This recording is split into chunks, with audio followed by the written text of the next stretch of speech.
Hello everyone. So in this video I want to take a look at another way that we can solve system of equations, again solving to find that point of intersection. And this method is called solving by elimination. I'm going to jump down here to this example and notice that if I was to try and solve by substitution, my problem is that I don't have a variable here that I can easily isolate. So if I tried to isolate one of these variables, the equation would actually become quite messy. So what we want to do is look at another way that if I can't isolate a variable, how could I then solve this? So as a quick warm-up, what I want to demonstrate to you is how we can actually add or subtract two equations. For good form, I'm still going to start the same way. I'm going to call this equation 1, and I'm going to call this equation 2. And if you remember back to elementary school, when we would stack numbers and add them or subtract them, basically that's what we're going to do here as well. So I'm going to treat these two equations like they are stacked, and we are going to add them. Usually what I do is just put a little addition sign over here saying I'm taking equation 1 and I'm going to add equation 2. As long as all the x's, the y's, the equal signs, and the constant terms are all lined up, we add them just like we would add stacked numbers. So if I add my x's together, this would give me 7x. If I add my y's, be careful as we do this because the sign on that number goes with this. So if I do positive 2 and I add negative 2, we would actually get 0y. So I don't have to write that in there. The y's have disappeared. And then we line up our equal sign. And if I add my constants, we would end up with 14. Similarly for subtraction, I can do the same thing. This is my first equation, my second equation. We have these stacked. So I'm going to draw a line and say we are subtracting these two equations. Again, this is just for good form so that we are telling our reader what we are doing. In this case then, if I do 5 subtract 5, I would have the x's eliminate or disappear. For my y's, again, we need to be careful that we include that sign. And now with subtraction, we also have to be very careful that we're paying attention to the signs on those numbers. This is then negative 2 subtract positive 5. And if I do that, I would get negative 7y. We have our equal sign. And then if I subtract here, I would have 10 subtract negative 2. Be really careful, I'm going to write that on the side. 10 subtract negative 2, and we have to pay attention to our integer rules here, where subtracting a negative would be the same as adding. So I would actually end up with 12 here. And this is where when we're subtracting, we got to be really careful with those operations. The thing that I want you to notice here, though, is this. When I had the same numbers here, whether they were positive or negative didn't matter, and here I had the same numbers here. If the coefficients are the same, either positive or negative numbers, when we either add in some cases or subtract in other cases, what we have is that one of the variables will eliminate. And we can actually now use this idea to solve a system of equations. So if I come to this equation now and I want to solve this, what I'm going to recognize from our warm-up questions is that I have the same coefficients on those x's. So what I'm going to try to do is I'm going to try to eliminate them.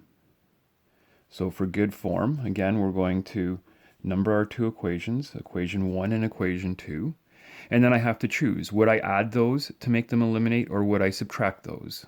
So if I add them, I would get 6x, but if I subtract them, they would disappear. 3 minus 3 would go to 0.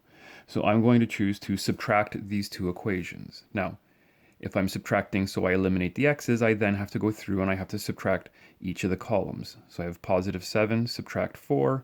That would give us then 3y. And here I would have 24, subtract 15, which would give us 9. The nice part here is that if I have eliminated the x's, notice that I have now created an equation where I have only one variable left to solve for. And now using our solving technique, I can say, well, if I divide both sides by 3, I actually now have that my y value is 3. In other words, we just found the y coordinate for the point of intersection.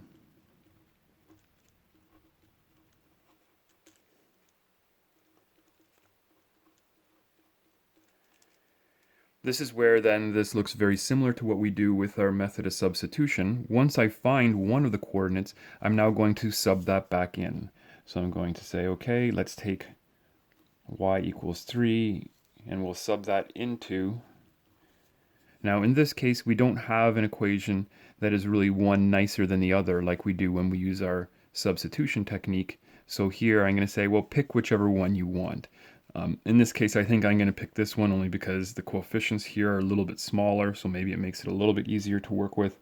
But really, you can use either of these two equations. Again, because we're finding that point of intersection, if I sub y into either of these two equations, I should get the exact same x value, since we're finding the same point where these two lines cross. So if I do that, I will end up here then with 3x plus 4, sub in the 3 in place of the y, equals 15. So 3x plus 12 equals 15. And now a little bit of equation solving using our opposite operations. I'm going to subtract 12 from both sides. Will give us 3, and dividing out the 3 from both sides gives us x is 1. In other words, we now have the x coordinate for the point of intersection.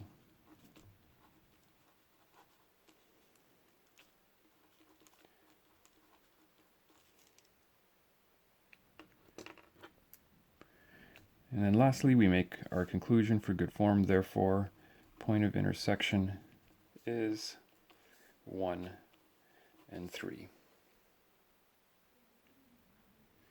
In our second example here, for good form, I'm going to start equation 1, equation 2. Okay? But notice that we run into a little bit of a problem here as we try to use this method. In this question here, the x's don't have the same coefficient and the y's don't have the same coefficient. So our first step here is that we actually need either these to be the same or these to be the same to make this work. So what I'm going to recognize here is that if I look at the y coefficients, that if I was to make that 2 times bigger, I would have the same coefficient as here. So what we're actually able to do is I can actually multiply that by 2, but the trick is with any equation, if I do something to one term, I basically have to do it to every single term in that equation. So here's how we write this. I'm going to say, okay, I want to keep these two equations stacked. So on the side, I'm going to say, well, equation 1, I'm just going to rewrite that. In equation 2, what I'm going to say is that I want to multiply that by 2. So if I do that, I go through each term and I multiply it by 2. That would give us then 6x plus 6y, and multiplying by 2 gives us 20.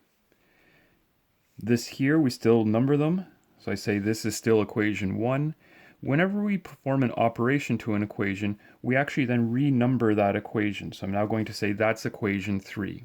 Equation 3 is just our second equation being multiplied by 2, but since the coefficients are now different, we just give it a new number that we can refer to this new equation with the new coefficients here. Notice now by doing that we now have these y coordinates being the same. So now we have to make our decision here. Do I want to add or subtract them? Notice that they're both positive here, so if I was to add these, I would get 12y, but if I subtract them, I would get 0. So again, in this case, I want to subtract those two equations. Be really careful as we go through here with subtraction. I would have 4 minus 6. That'll give me negative 2x. And I would have 15 minus 20, which would give us negative 5. And if we divide here, we can either leave this as a fraction, or if you want, we can change this to a decimal. Negative 5 divided by negative 2 would give us a positive answer, and that'll give us 2.5. Once I have my x value, again, same idea as what we found here, we're actually finding the coordinates for the point of intersection. I'm now going to take that, and I'm going to sub that back into one of my two equations. So in this case, I'm going to sub that in to, I'm going to choose equation 1.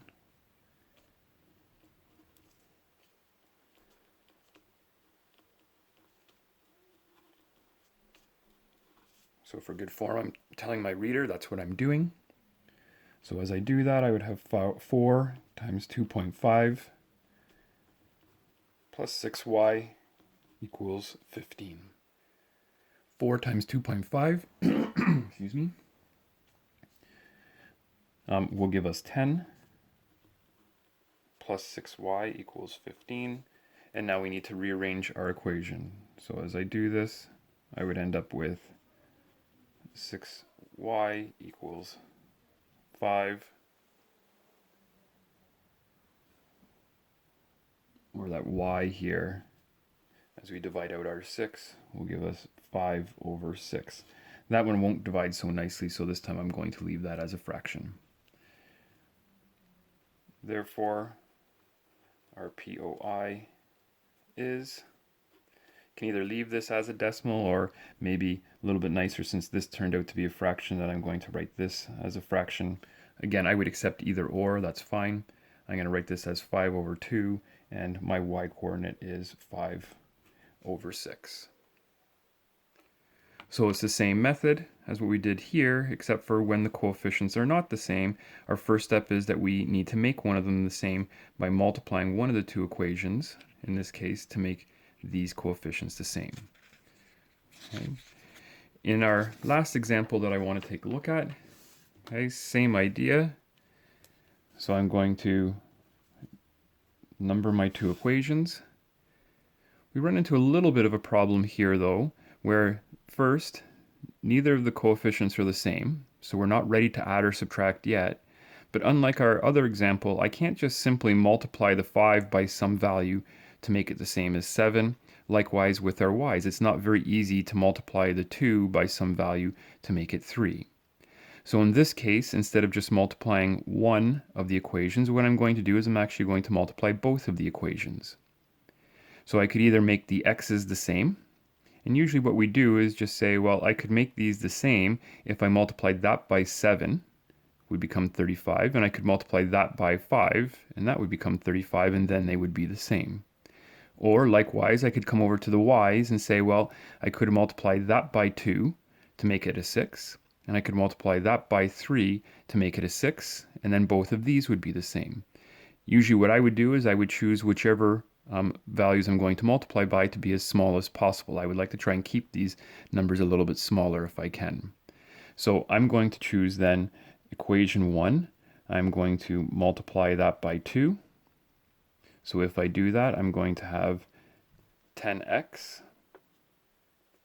minus 6y equals 26. Equation 2, I'm going to multiply by 3. So I will have 21x plus 6y equals 36.